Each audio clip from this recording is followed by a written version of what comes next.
Hello guys, magandang hapon sa inyo lahat and welcome back to my channel. So, sa video po na ito, turuan ko kayo kung ano dapat yung gawin para mas mabilis na lumaki ang mga papaya nyo kapag ganyang karami ang binubunga nila. So, samahan nyo ko.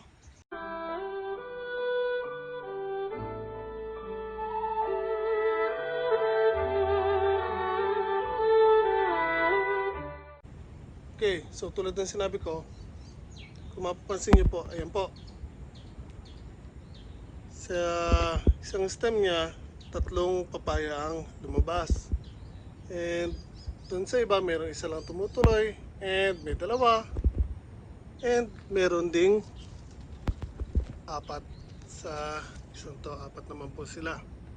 So, pwede nyo po sila actually hayaan ng ganyan lang kung hindi kayo nagmamadali. Diba, nasa maiinit na bansa kayo tulad ng Pinas. So, ayos lang po yan. Maglalakyan po yan lahat pero hindi nga lang sabay-sabay. Pero sa tulad ko nasa ibang bansa, tulad ng nabanggit ko dati, nasa Japan po tayo and meron po akong limited na araw or panahon para po magpalaki ng mga bunga ng tropical fruits tulad ng ito, papaya. So, hindi ko po sila pwedeng hayaan ng ganyan. Kung gusto kong makapagpahinog or makapagpalaki po agad, kailangan ko po silang bawasan.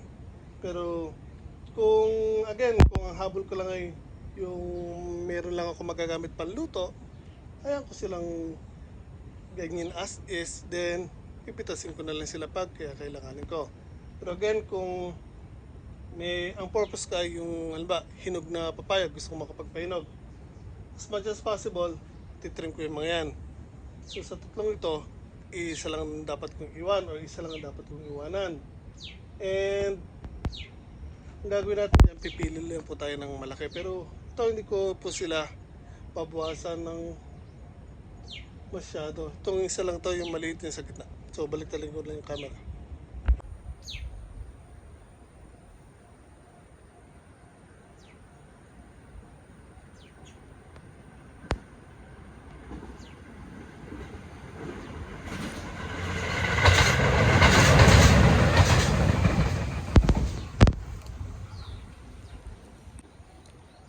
Guys, so tulad ng sinabi ko, ayan po, 3 po ang bunga nila. So, ang gagawin ko dito, hayaan ko lang po itong 2 malaki. And, alisin natin itong isang maliit. So, may ilang buwan na lang ako. Hindi ko po na sila kailangang hayaan dyan na magkakasama kasi nga again, magagawan lang po kasi sila sa nutrients na pinapadala ng puno mula sa lupa para palaking yung mga bunga nila. And kung ganyan pong karami masyadong bunga, so lalo silang mas babagal sa paglaki.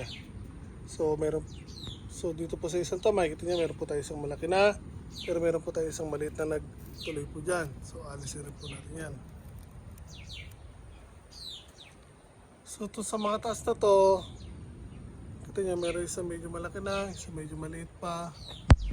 So, alisin natin ito mas maliit. Iwanan natin yung mas malaki. Dito naman po. Sa gawing isang to. Mayroon po 3. Alisin natin ito maliit. And yung isa pa dito. So, may iwan lang po dyan yung malaki lang. So, dito naman po. Mayroon po 2. Ulit po niya. Alisin po natin yung maliit. Para may iwanan po yung malaki lang. And sa po ito, may papansin nyo naman po 4 na papaya po nagdiretsyong bunga. So alisin po natin yung maliliit lang. Iwanan natin ito isang pinakamalaki. So again, by doing this, laki na rin sana. Mas ma-ensure nyo na mas mabilis po silang lalaki.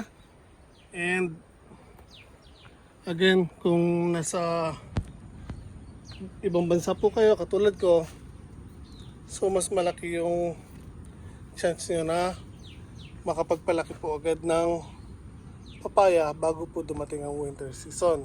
So again, dito po meron pong tatlo. Isa lang po alisin ko, iwanan ko po yung dalawang malaki. Here, meron po tayong tatlo. Pero since na medyo malalaki na po sila, sayang naman ang hinayang ko, hayaan ko lang po sila. So most likely gagamitin natin yung mga ibang dyan.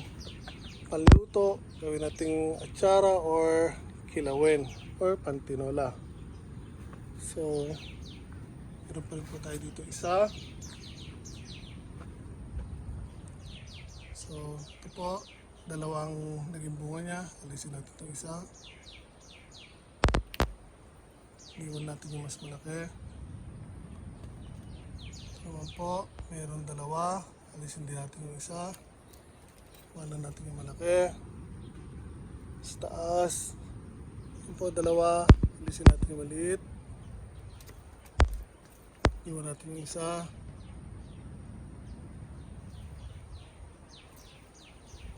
And dito naman. So, asap na ito yata ang pinakamalaki kong papaya. Sumunod na yun. So dito meron dito yung dalawa. I think kaya ko na lang yun. Ito naman meron din naman ditong apat.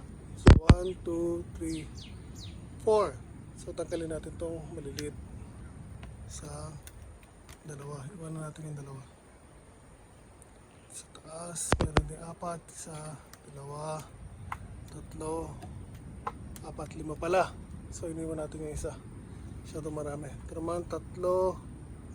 So I'm not sure kung dadaretso pa siya. Medyo odd ang shape niya or kakaibang shape. Pero alisin natin itong maliliit. Tingnan natin kung dadaretso siya. Most of the time pa pag ganyang mga odd shapes ng papaya hindi po tumutuloy. Pero tingnan natin. Wala naman pong mawawala. So yan ako makikita nyo. Iba yung hugis niya. So, moving on. Meron tayo dito pa. Dito naman sakto pa isa-isa lang ang mga nagtuluyan. So, wala po tayong gagawin dito. Meron pa po kayo isang doon. Yung nakalagay sa plastic container. Pero ngayon pa lang po bubunga. So, ayan lang natin yan. So, main focus natin actually sa isa, dalawa, tatlo. Dito, hindi ko alam kung gaganda ang papaya niya o yung bunga niya. So, abangan natin.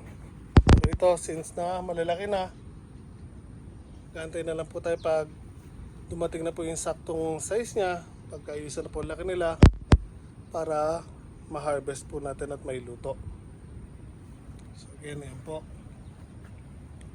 So, tulad po ng sinabi ko, andito po tayo sa Japan. And meron po tayong mga tropical fruits or tropical fruit trees. Tulad po ng papaya, bayabas. Yung saging po ng Japan yan. So, I think twice pa lang ako nakakita na nakapagpabunga dito sa Japan. Pero hindi masyado malalaki. So, again, ito yung isang bayabas pa. Meron ako malunggay dyan. Nakalagay lang po sa paso yan. Napapasok po natin sa loob ng greenhouse yan. Meron pa po tayo isang bayabas doon. Separate natin video. And there. So again, kung mag-aalaga po kayo ng papaya, kung ang purpose nyo ay ganyan lang po, green papayas para panluto. So once na uminit na po sa lugar nyo, tulad po sa akin dito sa lugar ko dito sa Japan, nandito ako sa Gunma area. Last week ng April. So, tulad sinabi ko, last week ng April, dito sa lugar ko, pwede na ako magtanim ng papaya. Kung meron akong seedlings, pero minsan kasi late na naglalabas yung binibilihan ko ng seedlings. Mga second week ng May sila naglalabas. So, pag nakakita na ako, bibili agad ako. Then, dinadiretso ko sa lupa. Yung mga kailangan ko lang po ay mga green na papaya. So, kung ang gusto nyo naman po ay makapagpahinog ng papaya, ilang beses ko na po nabanggit sa mga videos ko. Ito po, ilagay nyo sa paso or plastic container. Ito po yung dalawa. Again, meron pa tayo doon isa. Tanim nyo po sila dyan. during summer season, kaya nyo lang po sila sa labas. Pagdating po ng winter or bago lumamig sa lugar nyo, pasok nyo po sa loob ng bahay, or kung mayroong better yet, kung mayroong kayong mini greenhouse tulad ko, ayan po, ginawa ko lang po yan. Pasok nyo po sila again, bago po lumamig. Huwag nyo po hahantayin na saktong lumamig na po at doon nyo po ipapasok yung halaman nyo. Huwag po, maluluto po sila or mamamatay po sa lamig. So again, dito sa lugar ko naman, ako November pa lang, siguro kalagitnaan na November, papasok ko na itong mga fruit trees ko sa loob ng greenhouse. Ang ginagawa ko, pinagdidikit-dikit ko sila. So para silang sardinas doon sa loob ng greenhouse. And meron po tayong wood stove and gas stove sa loob ng greenhouse. Pag naubusan ako ng kahoy, yung gas stove ang ginagamit ko. At pag meron naman akong kahoy, yung wood stove ang ginagamit ko. Kaya kasi medyo mahal po pag laging gas ang ginagamit nyo o yung gas na heater. Kasi medyo mahal na rin po ang gas o yung ginagamit natin para sa gas heater. Kaya ako nangihingi or naghahanap ako ng mga kahoy pag summer. Iikot ako kasi malapit lang din naman ang mga bundok sa amin. Pwede kayong mag-ikot doon. Pag may nakita kayong mga namumutol ng kahoy or nagpuputol ng kahoy, pwede nyo itanong kung pwede nyo mahingi yun. Usually naman binibigay. So nangihingi lang po ako ng mga panggatong. Kasi pag nakita, dito kasi sa Japan, usually summer, nililinis nila, lalo na pag nag-overgrow na yung mga puno. Babawasan po nila yun, yung mga hindi kailangan, para po dumarik yung sunlight, and pwede nyo po hingin yan. So ganun po ang ginagawa ko dito pag summer, nag-ikot po ako. So again, yung po ang ginagamit ko pang gatong sa wood stove ko and sa mata. So again, balik tayo sa topic ko na pag hinog ang kailangan nyo or gusto nyo makapagpahinog ng papaya, lagay nyo po sa paso or plastic container. During summer, ayan nyo lang po sa labas, lalaki po sila dyan. So bago po lumamig sa lugar nyo, pasok nyo po sa loob ng bahay or greenhouse or mini greenhouse. Then as is po siya, hindi na titigil na po yung paglaki niya pag lumamig na po. So kung ganong kalaki yan, magiging as is na po yan. So ayan nyo lang po doon sa loob. So doon, yun po ang magiging advantage or parang step up niya na malaki na po kasi sila. So once na dumating na po yung summer, tapos ng winter, kapag uminit na po talaga sa lugar nyo, kalot, kung ganyan na pong kalaki yung papaya nyo, lalabas nyo po yan, alisin nyo po sa plastic container, idiretso nyo po sa lupa. So bago nyo, just imagine, bago nyo inilagay yan sa mini greenhouse or sa loob ng bahay, namumunga na po yan. So pag dumating po yung winter, titigil po yan. Babagsak po yung mga bunga niyan or hindi na po lalaki yung mga bunga niyan. So pag nilabas niyo po siya or sila pagdating ng summer, bigla pong ang gagawin po agad niyan ay mag-spread ng roots at maglabas po ulit ng panibagong bulaklak. So doon pa lang po may advantage na po kayo kasi halimbawa naglabas po ako ng papaya or nagtanim ako ng papaya ng ganyan na pong kalaki sa lupa ng sabihin natin kahit May na po, first week ng May. So totally mainit na po yun dito sa lugar ko. Mainit sa umaga at mainit na rin po sa gabi.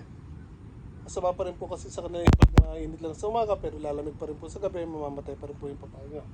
So again, pag nilabas ko po sila ng ganyang kalaki na, ang una po nilang gagawin or ang kauna-unahang reaction ng papaya ay magpalago po ulit ng roots. Kasi nga, just imagine, nakalagay lang po sila sa maliit na lalagyan.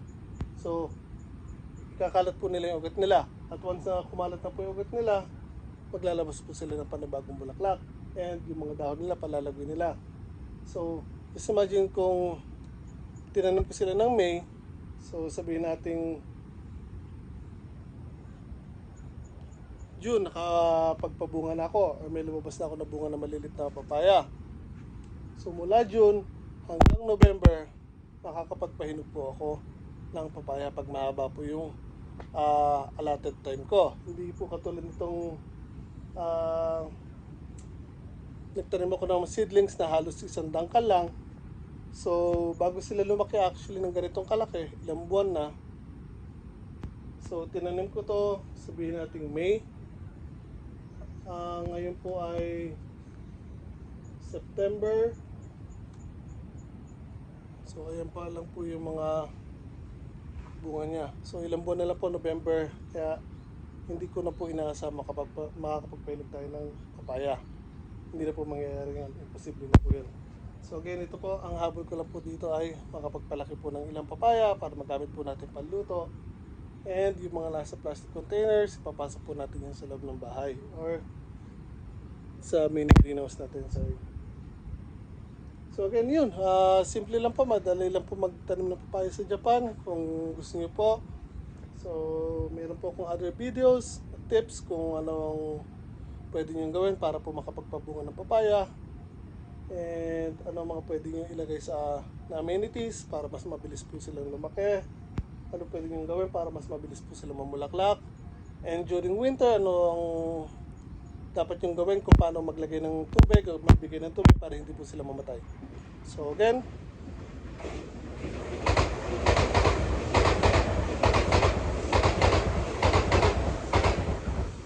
kung nagustuhan niyo po ang video na to, paki-like naman po, share sa mga kaibigan niyo, and subscribe na rin po. Malaking tulong po yun para sa akin. Ingat po tayo lahat pala po.